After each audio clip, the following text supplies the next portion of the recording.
1838, James Dinsmore came to northern Kentucky from his plantation in Louisiana to buy some Arcadian land his uncle had written him was for sale. By 1847, he had acquired 900 acres, much of which were hills, since hills were cheap. But he did have about 500 acres of fertile farmland. In 1841, he started building on the property. His wife and daughters were in Lexington, Kentucky at a boarding house, so the girls could go to school, unlike they'd been able to do in Louisiana. In the summer of 1842, after James was able to sell the Louisiana plantation, the family moved into the house.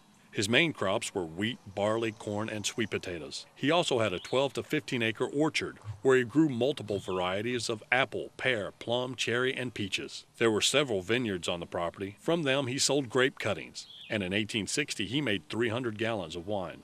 In 1860, he had 150 merino goats and Southdown sheep, known for really fine wool, and they produced about 100 pounds of wool. Tobacco wasn't grown on the farm until after the Civil War. It seems like James Dinsmore did pretty well, not just because of the farming he did in Kentucky, but in addition to the 11 slaves he brought with him, he had about 15 enslaved people in Louisiana that he hired out for $1,000 to $1,500 a year. Along with the slaves, there were tenants who built cabins on the property and made baskets from the osier willows that were growing on the farm. With the profits, he was able to buy nice things to put in his house and some of the latest farm equipment. The extra money he left with merchants in Cincinnati, where it earned interest. There was a bank in Covington where he did get loans from, but he kept his money, his ready money that he wanted to use in Cincinnati at a store owner's. When James died in 1872, the farm was inherited by his daughter, Julia. She was 9 when she came to Kentucky and never married. She took care of the farm for 54 years and lived to be 93 years old. She kept a daily journal, writing about life on the farm. Julia was very well educated. Her parents believed that girls should be as well educated as boys, so they went to the Young Ladies Seminary in Cincinnati. Julia studied rhetoric, how to argue, a rare subject for a young woman at that time. She was fluent in German, Italian, and French. She also took algebra and geometry. Of the more than 2,000 books at the Dinsmore homestead, most belonged to Julia. After attending the seminary in Cincinnati, she came back to help her father manage the farm. After the Civil War, her father's rheumatism made it difficult for him to get around, and Julia took an even more active part in running the farm. When James died, she was ready to take over the farm. She never married, and we've had some discussion about that. We aren't really sure why. It doesn't seem like there's as many letters between family members during the Civil War as there were after the Civil War. Could be some of those letters weren't saved, but she did have several boyfriends during the Civil War and afterwards, according to letters we do have. But she did know men from Louisiana, so it's possible.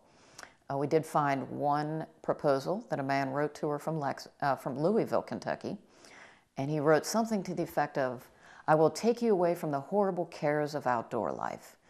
But she apparently said no, so either she didn't like the man or she felt very secure in her position here.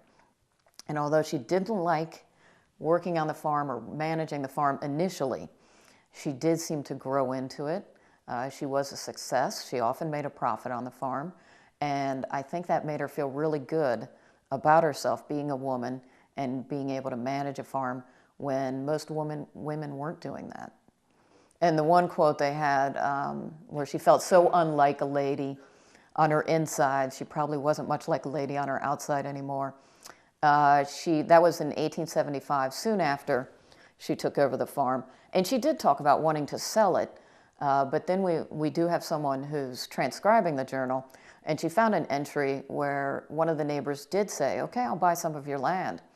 And the big argument they had was who was going to pay some sort of fee for entering the title, a very small payment. So the fact that she said, "Okay, forget the whole deal," I think indicates that she really didn't, she was nervous about giving it up. Plus she has a graveyard up on the hill where her family's buried, and she was very attached to that. So I think it would have taken a lot for her to really sell the property. She would write letters about going up to the graveyard, sitting on the rock wall, watching the sunset. So it was a place where she would spend time.